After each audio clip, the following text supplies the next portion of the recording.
Guys, welcome to Tamil tourism creations. எல்லாம் எப்படி இருக்கீங்க? நல்லா இருக்கீங்கன்னு நினைக்கிறேன். நம்ம வந்து இப்போ எங்கே போயிட்டு இருக்கோம் அப்படின்னா, நேபாள் தாங்க போயிட்டு இருக்கோம். கிட்டத்தட்ட 3 மாசத்துக்கு அப்புறம் இப்போ வந்து vlog வந்து நம்ம கண்டினியூ பண்றோம். ஸோ இந்த டயத்தில் ஏன் நேபாள் போறேன் அப்படின்னு தானே நினைக்கிறீங்க? ஏன்னா அங்கே வந்து உள்நாட்டு பிரச்சனைகள்லாம் நடந்துட்டு இருக்கு. ஸோ இந்த சமயத்தில் நம்ம வந்து நேபாள் போறதுக்கான காரணம் என்னன்னா, இது இப்போ இல்லைங்க, கிட்டத்தட்ட வந்து பார்த்தீங்கன்னா 1 மாசத்துக்கு முன்னாடிலேருந்து இந்த நேபாள் ட்ரிப்பை வந்து நான் வந்து பிளான் பண்ணியிருந்தேன். என்னால் வந்து பார்த்தீங்கன்னா போக முடியல. அதுக்கப்புறம் வந்து செப்டம்பர் 9ஆம் தேதி வந்து பார்த்தீங்கன்னா நேபாளில் அந்த உள்நாட்டு கலவரங்கள்லாம் நடந்தது. அதுக்கப்புறம் நேபாளில் நிறைய இடத்துல லாக்டவுன் ஆயிடுச்சு. கிட்டத்தட்ட வந்து பார்த்தீங்கன்னா காத்தமண்டுலாம் பார்த்தீங்கன்னா ஒரு 2 நாள் 3 நாள் வந்து பார்த்தீங்கன்னா லாக்டவுனில் இருந்தது. அதுக்கப்புறம் நம்ம இந்தியாவுக்கும் நேபாளுக்கும் பார்டர் இருக்குல்ல, கிட்டத்தட்ட 7-8 பார்டர் இருக்குங்க. நம்ம வந்து உத்தரப்பிரதேசலையும் இருக்குது, பீகார்லேயும் இருக்குது. இந்த மாதிரி நிறைய இடத்துல வந்து நம்ம இந்தியாவுக்கும் நேபாளுக்கும் பார்டர் இருக்குது. அது எல்லாமே வந்து பார்த்தீங்கன்னா க்ளோஸ் பண்ணியிருந்தாங்க. ஸோ அதனால நம்மளால் போக முடியல. இன்னொரு விஷயம் தெரியுமா, நான் டிக்கெட் எடுக்க போனேன்ல, எந்த டிக்கெட்டுமே வந்து பார்த்தீங்கன்னா எனக்கு வந்து விழலை. அதாவது தக்கல் டிக்கெட் தான் இதுக்கு மோஸ்ட்லி நான் எப்பவும் எடுக்க போவேன். பட்டுக்கோட்டைக்கு வந்து தக்கல் டிக்கெட் எடுக்க போனால் கிட்டத்தட்ட 5 மணி 6 மணிக்கெல்லாம் போனால் 4ஆம் நம்பர் டோக்கன் 3ஆம் நம்பர் டோக்கன்லாம் விழுந்தது. அதில் எதுலேயுமே வந்து பார்த்தீங்கன்னா தக்கல் டிக்கெட் வந்து கிளிக் ஆகலை. ஸோ இன்னொரு நாள் வந்து பாருங்கள், நான் வந்து 3 மணிக்கு எழுந்திரிச்சு டிக்கெட் புக் பண்ணி இப்போ இங்கே ஸ்டேஷனுக்கு வந்துட்டேன். இதுலேயும் ஒரு பிரச்சனை இருக்குது. என்ன தெரியுமா பிரச்சனை? அதாவது நான் போர்டிங் போட்டது வந்து பார்த்தீங்கன்னா நம்ம ஈரோட்லேருந்து போட்டேன். ட்ரெயின் நம்பர் வந்து 125-12. இதுதான் வந்து ட்ரெயின் நம்பரு. ட்ரெயினோட பேர் வந்து ரப்தி சாகர் எக்ஸ்பிரஸ், அதாவது ரப்தி சாகர் கோரக்பூர் எக்ஸ்பிரஸ். இந்த ட்ரெயினில் தான் நான் வந்து இப்போ வந்து போகிறோம்.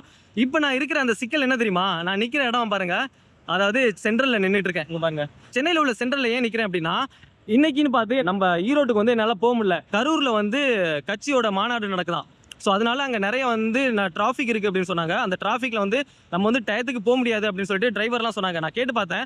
ஸோ எப்படியாவது நான் வந்து ஒரு 5 மணிக்குள்ள அங்கே போயிடலாமா அப்படின்னு சொல்லிட்டு. வாய்ப்பே கிடையாது. எங்களோட நிறைய வாகனத்தை வந்து பஸ்ஸெல்லாம் வந்து வேறு வழியில் மாற்று வழியில் வந்து திருப்பி விட்றாங்க. ஸோ இன்னும் நிறைய டைம் எடுக்கும் அப்படின்னு சொல்லவும் நான் வந்து நேராக வந்து இங்கே வந்துட்டேன். ஏன்னா எனக்கு லாஸ்ட் சான்ஸ் வந்து பார்த்தீங்கன்னு வச்சுங்களேன், ஒருவேளை நம்ம அங்கே போய் அந்த ட்ரெயினை விட்டுட்டோம் அப்படின்னா நமக்கு வந்து பெரிய பிரச்சனை. அதனால தான் நான் வந்து நேராக இங்கே சென்னை சென்ட்ரல் வந்துட்டேன். எதுக்காக இங்கே வந்தேன்னா, அந்த ட்ரெயினை வந்து இங்கே வந்துட்டு தான் போவோம். கிட்டத்தட்ட 11 மணிக்கு இங்கே வரும். நைட்டு 11 மணிக்கு. மணி வந்து பார்த்தீங்கன்னா இப்போ 10:40 ஆகுது. இன்னொரு 20 நிமிஷத்தில் வந்துடும். இதுலேயும் இன்னொரு பிரச்சனை இருக்குது. மெயின் பிரச்சனை என்ன தெரியுமா, நம்ம வந்து டிக்கெட் இருக்குல்ல, அதில் வந்து டிடிஆர் வந்து பார்த்தீங்கன்னா ஒரு 1/2 hour 1 hour தான் வந்து பார்த்தீங்கன்னா செக் பண்ணும்போது ஆள் இருக்கா இல்லை அப்படின்னு சொல்லி பார்ப்பாங்க. அப்படி இல்லைன்னு வச்சுங்க, அந்த ட்ரெயின்லேயே வேறு யாராவது ஆர்ஏசியில் புக் பண்ணியிருப்பாங்கல்ல, வெயிட்டிங் லிஸ்ட்டில் இருக்கும்ல, ஸோ அவங்கள கூப்பிட்டு வந்து பார்த்தீங்கன்னா இந்த சீட்டில் வந்து உட்கார வச்சுருவாங்க நம்ம வரல அப்படின்னு நினச்சிட்டு. ஸோ கேன்சல்லாம் பண்ண மாட்டாங்க. இருந்தாலும் வந்து எனக்கு ஒரு சின்ன பயம் என்னென்னா, இங்கே டிக்கெட் இப்போ வரப்போகிற ட்ரெயினில் வந்து என்னோடய சீட்டு வந்து அவைலபிளாக இருக்குமா இருக்காதா அப்படின்னே தெரில. ஏன்னா வேறு யாராவது டிடிஆர் உட்கார வச்சிருக்கலாம். ஸோ கிட்டத்தட்ட இன்னும் ஒரு பார்த்தீங்கன்னா ஒரு 15-20 நிமிஷத்தில் ட்ரெயின் வந்துடும். ட்ரெயின் வந்ததுக்கப்புறம் சீட் அவைலபிளாக இருக்கான்னு அப்படின்னு ஃபஸ்ட்டு பார்ப்போம்.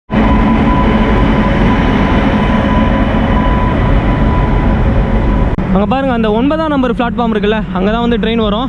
நான் வந்து கிட்டத்தட்ட ஒரு 1 ஹவருக்கு முன்னாடியே வந்து இங்கே ரயில்வே ஸ்டேஷனை ரீச் ஆகிட்டேன். இந்த வரப்போகிற ட்ரெயின் வந்து எங்கேருந்து வருதுன்னா, நம்ம கேரளாவிலேருந்து வருது. கேரளா டு நம்ம கோரக்பூர் வரையும். இப்போ இங்கே நிற்கிறாங்கல்ல, இவங்க எல்லாமே வந்து நேபாள் தான். இப்போ இவங்க கூட வந்து நிறைய டீட்டெயில்ஸ் எல்லாம் வந்து கலெக்ட் பண்ணேன். இப்போ ஏதாவது அங்கே பிரச்சனை போயிட்டுருக்கா அப்படின்னு சொல்லிட்டு. இப்போ எந்த பிரச்சனையும் போகலையா. ஸோ எல்லாமே வந்து பார்த்தீங்கன்னா பேக் டு நார்மல், அதாவது நார்மல் பொசிஷனுக்கு வந்துருச்சு. ஸோ எந்த பிரச்சனையும் இல்லை, நீங்கள் வந்து கண்டிப்பாக வரலாம். நம்ம போகக்கூடிய இடம் வந்து பார்த்தீங்கன்னா நேபாளில், அதாவது திபெத் பார்டர்லாம் இருக்குல்ல, ஸோ அப்பர் முஸ்தாங் வரையும் நான் கேட்டிருந்தேன் இவங்கள்ட்டலாம் எப்படி பாஸ் எப்படி எடுக்கிறது அப்படின்னு சொல்லிட்டு. அவங்க என்ன சொன்னாங்கன்னா, அதெல்லாம் பற்றி ஒன்றும் பிரச்சனை இல்லை, நீங்கள் வந்து நேபாள் போயிட்டீங்க அப்படின்னா அங்கே நிறைய பேர் வந்து உங்களுக்கு வந்து ஹெல்ப் பண்ணுவாங்க. அப்படி இல்லைனா கூட எங்களுக்கு கால் பண்ணுங்க அப்படின்னு சொல்லிட்டு நம்பர் கேட்டிருக்காங்க. இங்கே பாருங்கள், ட்ரெயின் வந்து 9ஆம் நம்பர் பிளாட்ஃபார்மில் வரண்டிதுங்க. 8ஆம் நம்பர் பிளாட்ஃபார்மில் வந்துருக்கு. நம்ம ஃபஸ்ட்டு போயிட்டு இது பாருங்கள், S2 இது. S3ல் வந்து நம்ம சீட்டு வந்து அவைலபிளாக இருக்கா அப்படின்னு சொல்லிட்டு பார்க்கலாம். 57 இதில் தான் இருக்கணும்.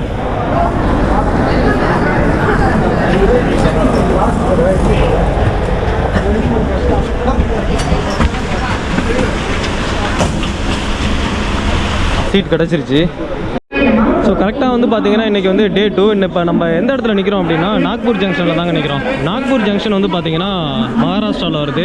இன்னும் நம்ம வந்து கோரக்பூர் போகிறதுக்கு நாளைக்கு ஈவினிங் ஆகிடும், ஒரு 5 மணி ஆகிடும் கோரக்பூர் ரீச் ஆகிறதுக்கு. நாளைக்கு கோரக்பூர் ரீச் ஆனதுக்கு அப்புறமே நைட்டு வந்து பார்த்தீங்கன்னா நம்ம வந்து நேபாள் உள்ள என்ட்ரி ஆகிடுவோம். ஏன்னா அங்கே கோரக்பூர்லேருந்து அந்த பார்டர் இருக்குல்ல, அந்த சொனாலி பார்டர், அந்த சொனாலி பார்டர் வந்து பார்த்தீங்கன்னா கிட்டத்தட்ட ஒரு 45 நிமிஷத்துக்கான டிஸ்டன்ஸ் தான். ஸோ நம்ம வந்து நாளைக்கு நைட்டெல்லாம் வந்து பார்த்தீங்கன்னா நேபாள் உள்ள என்ட்ரி ஆகிடலாம். हाँ काका, समोसा कितना के देते हो? बोलते नहीं हो। 20 का दो। 20 का नहीं चाहिए। ये वीडियो बना रहे 70 का ये खाना 70 रुपये का. இது வந்து பார்த்தீங்கன்னா அந்தளவுக்கு நல்லா இருக்காதுங்க இங்கே வாங்கி. ஏன்னா நம்ம 70 ரூபா கொடுத்து வாங்கியும் வேஸ்ட்டாக தான் போவோம். நம்ம ட்ரெயினில் நான் புக் பண்ணியிருக்கேன். ஸோ அதையும் நம்ம வாங்கிக்கலாம். 2:50 வந்து டிடிஆர் வந்து செக் பண்ணாரு. அதாவது நீங்கள் எங்கே ஏறினீங்க அப்படின்னு கேட்டார். நான் சொன்னேன் சென்னையில் தான் ஏறினேன் அப்படின்னு சொல்லிட்டு. அதனால தான் அவங்க வந்து செக் பண்ணி பார்த்தாங்க, என்னோட டிக்கெட்டையும் செக் பண்ணி பார்த்தாங்க. கவுண்டர் டிக்கெட் அப்படின்னு கேட்டாங்க. ஆமாம் கவுண்டர் டிக்கெட் தான் சொன்ன உடனே சரி என்னங்க சென்னையில் தானே ஏறினீங்க அப்படின்னு சொல்லிட்டு அவங்க நோட் பண்ணிட்டு போயிட்டாங்க. பாருங்கள், இது வந்து ரொம்ப ஒரு பெரிய ஸ்டேஷனுங்க, ரொம்ப நீளமான ஸ்டேஷன். அங்கே பாருங்களேன், அங்கேருந்து ஆரம்பித்து இது வரையும் வருது.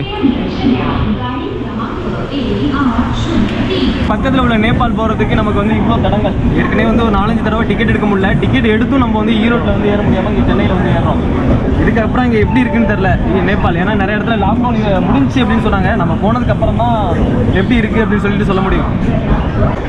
இப்போ நம்ம கரெக்டாக வந்து இந்த நாக்பூர் ஜங்ஷனை விட்டு எக்ஸிட் ஆகிட்டோங்க. இப்போ வந்து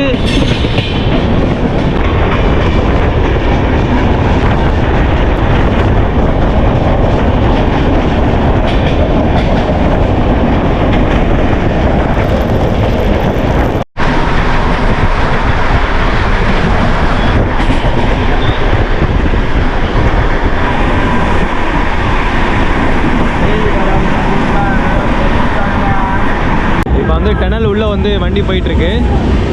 இன்னும் ஒரு 2 நிமிஷம் போகும்னு நினைக்கிறேன். இந்த டனல் உள்ளே வந்து ஸ்லோவாக போயிட்டுருக்கு. மோஸ்ட்லி நம்ம ஊரில் வந்து மழை காலம் வந்து இனிமேல் தான் ஸ்டார்ட் ஆகுது. ஆனால் இங்கே பாருங்களேன், இங்கே வந்து அடிக்கடி மழை பெஞ்சிட்ருக்கு. மழை காலம் வந்து கொஞ்சம் முடிகிற தருவாயில் இருக்குங்க. பாருங்கள், இந்த டனல் வெளியில் போனதுக்கப்புறம் மழை பெஞ்சிட்ருக்கும் பாருங்கள். இங்கே பாருங்களேன், ஓரளவுக்கு இருட்டாகுனதுனால வந்து அந்தளவுக்கு தெரில. இங்கேருந்து எவ்வளோ அழகாக இருக்குது பாருங்கள், நல்லா க்ரீனாக இருக்குல்ல. எதனால் அப்படின்னா வந்து மழை பெஞ்சிட்ருக்குங்க. கொஞ்சம் நேரத்துக்கு முன்னாடி மழை பெஞ்சிட்டு இருந்தது. இப்போ வர கொஞ்சம் அங்கே தூரல் கம்மியாக இருக்குது.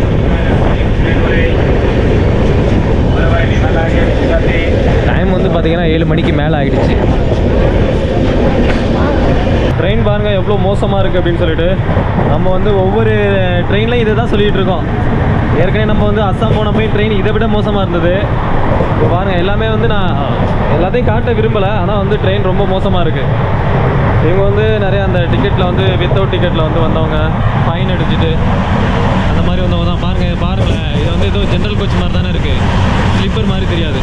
பாருங்கள், இது வந்து பாருங்கள் ஐஆர்சிடிசியில் புக் பண்ண சாப்பாடு என்ன கொடுத்துருக்காங்க அப்படின்னா 2 சப்பாத்தி கொடுத்துருக்காங்க. 2 சப்பாத்தி ப்ளஸ் வந்து ரைஸு, டால், இது வந்து அந்த பன்னீர் சப்ஜி, அதாவது சின்ன ஊறுகாய் ஒன்று, அவ்வளோதான். ப்ரைஸ் வந்து பாருங்கள், அதாவது 120, அதாவது 120 ரூபா வருது. ஏற்கனவே நம்ம தான் நிறைய இந்த மாதிரி ட்ரெயினில் வந்து சாப்பிட்டு பார்த்துருக்கோமே, அதே மாதிரி தான் நார்மலாக இருக்கும். இதுவே நீங்கள் வந்து வேறு எங்கேயாவது நீங்கள் ப்ரைவேட்டாக, அதாவது கடையில் ரயில்வே ஸ்டேஷனில் வாங்கினீங்கன்னு வச்சுங்களேன், அது அந்தளவுக்கு நல்லா இருக்காது. இது கூட ஓரளவுக்கு பெட்டராக சொல்லலாம். ஓரளவுக்கு கரெக்டாக வந்து 7:55க்கு கான்பூர் ஸ்டேஷனில் கொண்டாந்து விட்டுருக்காங்க. ஒரு 10-20 நிமிஷமாக வந்து பார்த்திங்கன்னா ட்ரெயின் முன்னாடி தான் நின்றுட்டு இருந்தது, சிக்னல் கிடைக்காம. இங்கே பாருங்கள், கரெக்டாக வந்து கான்பூர் ஸ்டேஷன் இது. நமக்கு வந்து இது கோச் வந்து S3 கோச் வந்து லாஸ்ட்டாக இருக்குது. ஃபஸ்ட்டு வந்து இன்ஜின் அந்த சைடு இருந்தது, அதை இன்ஜினை மாற்றதுக்கப்புறம் இப்போ இன்ஜின் வந்து அந்த சைடு போச்சுல, ரிவர்ஸில் எடுத்துகிட்டு போகிறாங்க. இங்கே பாருங்கள், S3, S2, S1 இப்படியே வந்து பார்த்திங்கன்னா S4, S5, S6 அப்படின்னு சொல்லிட்டு இந்த சைடு போயிட்டுருக்கு. நைட்டெல்லாம் வந்து சரியான குளிருங்க. விண்டோ இருக்குல்ல, விண்டோ பக்கத்தில் தான் நம்ம சீட்டு. இந்த பாருங்க, 50 நம்பரு.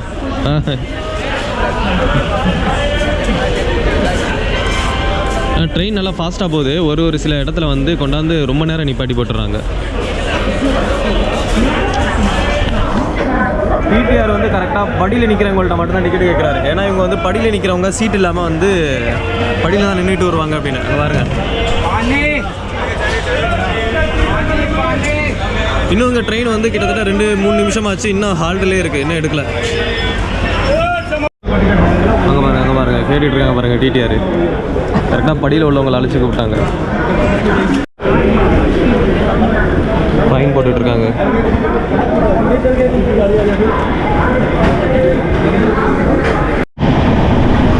ட்ரெயின் கரெக்டாக கான்பூரை தாண்டி போயிட்டுருக்குங்க. இங்கே பாருங்கள் எவ்வளோ செழிப்பாக இருக்குது அப்படின்னு சொல்லிட்டு. எல்லா இடத்துலையும் விவசாயம் பண்ணிகிட்டு இருக்காங்க. இன்னொரு விஷயத்தை கவனிச்சிங்களா, நான் நிறைய வீடியோவில் சொல்லியிருப்பேன். இங்கே வந்து வீடுகளுக்கு வந்து அந்த வெளிப்புறத்தில் அந்த லேயர் மாதிரி வெளிப்பூச்சி பூசாமல் விட்டுருப்பாங்க பாருங்களேன். வெறும் செங்கலை மட்டும் வச்சுட்டு அப்படியே வீடு கட்டியிருக்காங்க பாருங்கள். பார்த்தீங்கன்னா அப்படியே தெரியும். இங்கே பாருங்கள்,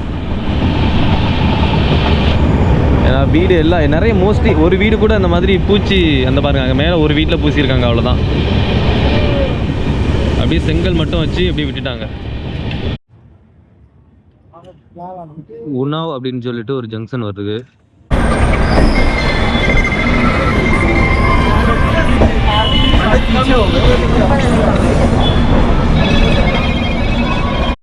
இங்க பாருங்க, ட்ரெயினுக்கு பக்கத்துலேயே வந்து சாப்பாடு வித்துட்டு இருக்காங்க. ஆனா ரொம்ப அதிகம்லாம் இல்லை, வெறும் 50 ரூபாய் தானா.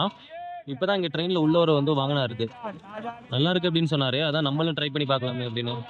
ताजा है, गरम है, ये खाना गरम है, ताजा है। लो छोला चावल, छोला चावल, छोला चावल, छोला चावल, ये खाना खाना खाना। ठंडा है क्या? डालो तो ठीक जल्दी नहीं, नहीं। पैसा दे क्या दे ये खाना ताजा है, ताजा है। लो छोला चावल गरम मिलेगा। ये खाना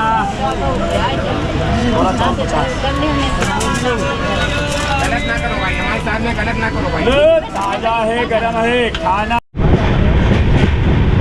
ஸோ இங்கே உள்ள வீடெல்லாம் பாருங்களேன், ஓரளவுக்கு வந்து சிமெண்ட் போட்டு பூசியிருக்காங்க. ஆனால் நம்ம அது மாதிரி வில்லேஜுக்குள்ளே வந்து வந்தோம்ல, இந்த ட்ரெயின் வந்து எப்போ வில்லேஜுக்குள்ளே வந்து வரும்போது சுத்தரம் வந்து பார்த்திங்கன்னா இந்த மாதிரி வெளியில் வந்து சிமெண்ட் போட்டு பூசியிருக்க மாட்டாங்க. இங்கே பாருங்களேன், ஓரளவுக்கு இங்கே பார்க்குற எல்லா கட்டிடமும் வந்து சிமெண்ட் போட்டு பூசியிருக்காங்க. ட்ரெயின் வந்து லக்னோக்குள்ளே போயிட்டுருக்குங்க. இந்த லக்னோ அப்படிங்கிறது ஒரு மெயின் சிட்டி. அப்புறம் இந்த இடத்த நல்லா பார்த்துங்க, எந்த இடத்துலையுமே ஒரு வாட்டர் பாட்டிலோ இல்லை குப்பைகளோ வந்து காணும் பாருங்களேன். பாருங்க, பெரிய ஸ்டேஷன் தான் அது, ஆனால் எல்லாத்தையும் வந்து க்ளீன் பண்ணிடுறாங்க உடனே. இதுவே வேறு ஸ்டேஷன், இதுக்கு முன்னாடி உள்ள ஸ்டேஷன்லாம் அந்த இடத்துல அவ்வளோ வாட்டர் பாட்டிலு ப்ளஸ் வந்து பார்த்திங்கன்னா நிறைய சாப்பிட்டுட்டு அந்த குப்பையெல்லாம் அவ்வளோது கிடந்தது. இங்கே வந்து நல்லா நீட்டாக இருக்குது. இப்போ இந்த ட்ரெயின்லேருந்தே நிறைய பேர் வந்து இதுலேருந்து சாப்பிட்டுட்டு அந்த கேரி பேக்லாம் தூக்கி வெளியில் தான் போடுறாங்க. ஆனால் அங்கே பாருங்களேன், அந்த அளவுக்கு எந்த ஒரு குப்பைகளும் இல்லாமல் நீட்டாக இருக்குது பாருங்கள். ஏங்க இந்த ட்ரெயின் ஒவ்வொரு இடத்துலையும் வந்து ஒரு 5 மினிட்ஸ்க்கு மேலே வந்து ஹால்ட்டு போடுதுங்க. பாருங்க, நாங்கள் அப்படியே வந்து உட்காந்துட்டோம். உட்காந்து கொஞ்ச நேரம் சரி ட்ரெயின் ஹார்னு கொடுப்பாங்கல்ல, அப்போ கிளம்பிக்கலாம் அப்படின்னு. काहे होला केतनो छुपाला प्यारी ना लुकाला नगर गली गली सोरी माची जाला सोरी माची जाला तो पालची जीवा उधार काहे होला प्यारी में लोगवा ட்ரெயினில் வந்து பாட்டு பாடுறவங்க வந்துட்டு இருக்காங்க அடிக்கடி. समोसा समोसा ஆல்மோஸ்ட் வந்து பார்த்தீங்கன்னா வந்தாச்சு. இன்னும் வந்து ஒரு 2 கிலோமீட்டர் தூரமாக தான் என்னமா தான் இருக்குது கோரக்பூர் ஜங்ஷனுக்கு. ஸோ ட்ரெயின் வந்து ஸ்லோவாக போயிட்டு இருக்கிறதுனால நமக்கு வந்து லேட் ஆகுது. ஸோ நாங்கள் எல்லாம் ரெடி ஆகிட்டோம். இப்போ வந்து நான் வந்து அந்த கதவு கிட்ட போயிடுறேன், இங்கேருந்து காட்டுறேன் கோரக்பூர் ஜங்ஷனை. அதுக்கப்புறம் நம்ம வந்து நேபாள் போகிறதுக்கு கொஞ்சம் தூரம் வந்து ட்ரெயினில் போகணும். ஸோ அந்த டீட்டெயில்ஸையும் நான் சொல்கிறேன். ஸோ கைஸ் பாருங்க, ஃபைனலாக வந்து நம்ம கோரக்பூர் ஜங்ஷனுக்கு வந்து வந்தாச்சு. ஸோ இங்கேருந்து ட்ரெயின் இறங்கி கொஞ்சம் தூரம் போகணும். ஸோ நம்ம கூட வந்து பார்த்திங்கன்னா இன்னொரு 3 பேர் வந்து கேரளா பாய்ஸ், அவங்களும் வந்து நேபாள் தான் போகிறாங்க. என்ன டீட்டெயில்ஸ் எல்லாத்தையும் நான் சொல்கிறேன். ஸோ இங்கேருந்து நம்ம வந்து மேலே ஏறி நம்ம வந்து எக்ஸிட் ஆகிடுவோம். எக்ஸிட் ஆனதுக்கப்புறம் வந்து சாப்பிட்றதுக்கு ஹோட்டல் பார்க்கணும், ஏன்னா ட்ரெயினில் வந்து சரியாகவே சாப்பிடல.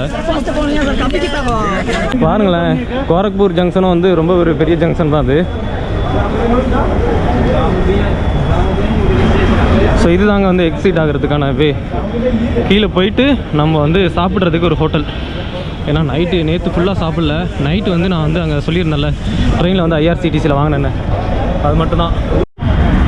இங்கேருந்து பாருங்கள், இந்த ரோடு நம்ம வந்து ரயில்வே ஸ்டேஷனை விட்டு எக்ஸிட் ஆயாச்சு. எக்ஸிட் ஆனதுலேருந்து வெறும் 500 மீட்டரில் வந்து பஸ் ஸ்டாண்ட் இருக்குது அப்படின்னு சொல்கிறாங்க. இன்னொரு விஷயம் என்னன்னா, நீங்கள் இங்கே வந்தீங்கன்னு வச்சிங்களேன், இந்த மாதிரி ஆட்டோ இருக்கும். அப்படி இல்லை அப்படின்னா அந்த ரிக்ஷா இருக்குல்ல, நம்ம ஊரில் அந்த சைக்கிளை மிதித்து எடுத்துகிட்டு போவோம்ல, ஸோ அதில் போனீங்கனாலும் உங்களுக்கு வந்து பணம் வந்து அதிகம் கொடுத்துருக்க மாதிரி இருக்கும். ஒரு ஆளுக்கு 50 ரூபா அப்படிம்பாங்க, 50 ரூபா 30 ரூபா அப்படின்னு சொல்கிறாங்க. குறைச்சி பேசுனது 30 ரூபா. அதுக்கு நீங்கள் என்ன பண்ணுறீங்க அப்படின்னா, வெறும் 500 மீட்டர் கூட இல்லை, இப்படியே நீங்கள் வந்து போனீங்க, நடந்து போனால் கூட நீங்கள் வந்து பஸ் ஸ்டாண்டை வந்து ரீச் ஆகலாம். அங்கேருந்து நமக்கு வந்து 2 வழி இருக்குது நேபாள் போகிறதுக்கு. ஒன்று நௌத்தான்யா அப்படின்னு ஒரு ஸ்டேஷன், ஒரு ஊர் பேர் சொல்கிறாங்க, அதை நான் கிளியராக சொல்கிறேன். இல்லைன்னா அப்படின்னா நான் வந்து கீழே கூட போடுறேன். அங்கேருந்து நம்ம வந்து சொனாலி பார்டர் போகணும். நீங்கள் வந்து ட்ரெயின் கூட இருக்குது, ஆனால் ட்ரெயின் வந்து 8 மணிக்கு இருக்குது. அதனால் நம்ம வந்து கம்ஃபர்டபுளாக இருக்காது. மணி இப்போ வந்து பார்த்திங்கன்னா 3:30 தான் ஆகுது. ஸோ ட்ரெயினை பிடிச்சோம் அப்படின்னா ட்ரெயின் 8 மணிக்கு அவ்வளோ நேரம் வெயிட் பண்ணுறாப்புல இருக்கும். ஸோ நம்ம இந்த 3 இதில் பாருங்கள், இங்கே பாருங்கள் பஸ் ஸ்டாண்ட் வந்தாச்சு.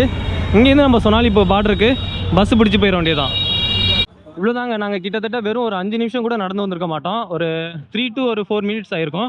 இங்கே பாருங்கள், பஸ் ஸ்டாண்டுக்கு வந்து வந்தாச்சு பாருங்கள். இங்கே உள்ள பஸ் ஸ்டாண்டெல்லாம் எப்படி இருக்குது அப்படின்னா, நம்ம ரோட்லேயே வந்து பார்த்தீங்கன்னா லைனாக வந்து பஸ்ஸை வந்து நிறுத்தி வச்சுறாங்க. இப்போ நம்ம ஊரில் எப்படி இருக்கும், பஸ்ஸெல்லாம் வந்து ஒரு பஸ் ஸ்டாண்ட் அதுக்கு தனியாக வந்து பஸ்ஸெல்லாம் அங்கே நிற்கும்ல, இங்கே வந்து அப்படி கிடையாது. இங்கே பாருங்களேன், லைனாக வந்து பஸ் நிற்கிது பாருங்கள். ஸோ இங்கேருந்து நம்ம கேட்டுகிட்டே போகலாம். அதாவது சொனாலி போகிறதுக்கான பஸ் எங்கே நிற்கும் அப்படின்னு சொல்லிட்டு ப்ரைஸு எல்லாத்தையும் நான் வந்து கேட்டு அப்படியே கீழே டிஸ்கிரிப்ஷன்லையும் தரேன். அது மட்டும் இல்லாமல் நான் வந்து கேட்டு நான் உங்களுக்கு லைவாகவும் சொல்கிறேன். இல்லைங்க, அங்கே நின்னவங்க என்ன சொன்னாங்க அப்படின்னா, பஸ் ஸ்டாண்ட் இதான் அப்படின்னு சொல்லி காட்டினாங்க. இப்போ நாங்கள் வந்து ஒரு 200 மீட்டர் வரையும் வந்துகிட்டே இருந்தோம். இந்த மாதிரி பஸ் வந்து நின்றுட்டு தான் இருக்குது. அப்புறம் தான் சைடில் பார்த்தா தெரியுது பஸ் ஸ்டாண்ட் வந்து சைடில் இருக்குது அப்படின்னு சொல்லிட்டு. அப்போ வந்து இவ்வளோதுக்கு வந்து பார்த்தீங்கன்னா டிராஃபிக்னு சொல்கிறதா இல்லை வந்து பஸ்ஸை வந்து வேணும்னே இப்படி நிறுத்தி ரோட்டில் நிறுத்தி வச்சுருக்காங்கன்னு சொல்கிறதான்னு தெரில. பாருங்கள், பஸ் ஸ்டாண்டை காமிக்கிறேன் பாருங்கள். ஸோ இங்கே இன்னும் போகணுமா? இவ்வளோ தூரத்துலேருந்து இப்போ பஸ் நிற்கிது பின்னாடி. இங்கே பாருங்கள், அங்கே பாருங்களேன், அந்த ரோட்டில் பஸ் நிற்கிதுல, அதே மாதிரி இது இந்த சைடு நின்றுட்டு இருந்துச்சு, ஆப்போசிட் சைடில். இதுதான் வந்து சொனாலி போதான். ஸோ நாங்கள் வந்து இதே பஸ்ஸில் ஏறிக்கிறோம். எவ்வளோது சொல்கிறாங்க அப்படின்னா 150 சொல்கிறாங்க சொனாலி போகிறதுக்கு. ஸோ சீட் இருக்கா என்னன்னு தெரில. இப்போ சீட் இல்லைங்க, பின்னாடி 2 சீட் இருக்குது. எவ்வளோ தூரம் நம்ம எப்படி போகிறது? ஸோ லக்கேஜ் பாருங்கள், லக்கேஜ் நிறைய பேர் எடுத்து போயிட்டுருக்காங்க. ஸோ எங்களுக்கு வந்து பின்னாடி உள்ள சீட்டு தான் கிடச்சிது. ஓகே, பரவாயில்ல. பஸ் வந்து பார்த்தீங்கன்னா ஸ்டார்ட் ஆகிடுச்சு. இன்னும் நாங்கள் போகிறதுக்கு கிட்டத்தட்ட ஒரு 3.5 ஹவர்ஸ், ஒரு மேக்ஸிமம் வந்து 4 மணி நேரம் கூட எடுக்கலாம். ஸோ நான் அங்கே வந்து சொனாலி போயிட்டு அங்கே வீடியோ பிளாக் வந்து கண்டினியூ பண்ணுறேன். இப்போ வந்து பார்த்தீங்கன்னா சொனாலி வந்து இறங்கியாச்சு. கிட்டத்தட்ட பார்டர் வந்து இங்கேருந்து ஒரு 100 மீட்டர் 200 மீட்டருக்குள்ளே தான் இருக்குது. நாங்கள் வந்து ஃபஸ்ட்டு இங்கே ஹோட்டலில் தங்கிட்டு நாளைக்கு காலைல தான் வந்து பார்த்தீங்கன்னா பார்டரை வந்து கிராஸ் பண்ணுற மாதிரி. கிட்டத்தட்ட எவ்வளோ நேரம் எடுத்துச்சு அப்படின்னா, நம்ம கோரக்பூர்லேருந்து இங்கே சொனாலி வர்றதுக்கு 4 மணி நேரம் ஆனிச்சுங்க. நாங்கள் வந்து 3:30 வந்து பஸ்ஸில் ஏறினோம். வர்றதுக்கு கரெக்டாக வந்து மணி 7:30 ஆகிடுச்சு. மணி வந்து இப்போ கரெக்டாக 7:30. ஸோ இங்கேருந்து ஹோட்டல் நாங்கள் புக் பண்ணியிருக்கோம். எங்களுக்கு மொத்தம் 4 பேர் வந்தோம். இவங்க வந்து ஒரு 3 பேர் வந்தாங்க. ஸோ அவங்க கூட ஜாயின் பண்ணிக்கிறேன்னா, அவங்க வந்து அன்னபூர்ணா சர்க்கிட் போகிறாங்க. நாளைக்கு தான் வந்து பிளான் பண்ணுறது, இவங்க கூட போகிறதா இல்லை வந்து நம்ம வந்து நேராக வந்து முஸ்தாங் போகிறோமா அப்படின்னு சொல்லிட்டு ஃபஸ்ட்டு இங்கே ஹோட்டலில் போய்ட்டு ரெடி பண்ணிட்டு காலைல வந்து vlog கண்டினியூ பண்ணுறேன்.